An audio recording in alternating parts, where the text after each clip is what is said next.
ఇంకో కాంగ్రెస్ వాడు అంటాడు ఏం పోయింది వాళ్ళ నిరోధులు అమ్ముకొని బతుకమన్నది పాపడాలు అమ్ముకొని బతుకమన్నది అంటాడు. నిరోధులు అమ్ముకొని బతకన్నారా కుక్కల కొడుకులారా? మీరు మనుషులా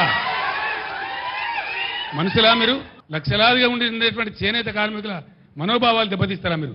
మీరు ఇస్తే ఇచ్చిండ్రు, పీక్తే పీకిండ్రు, ఇవ్వకపోతే శాత కాకపోతే ఇవ్వకుండా. కానీ నిరోధులు అమ్ముకొని బతుకుండ్రి, పాపడాలు అమ్ముకొని బతుకున్నట్టు వాళ్ళు మనుషులా కనబడతలేరా?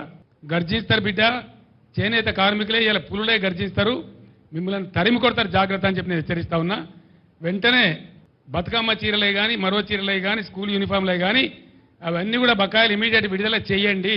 నేను చేనేత కార్మికులు చెప్పిన అవసరమైతే మా పార్టీ నుంచి డబ్బులు ఇస్తాం, వకీళ్ళ ఫీజులు, మీరు భయపడేదేం లేదు, కోర్టులో గుంజుదాం, కొట్లాడదామని కూడా చెప్పినాం.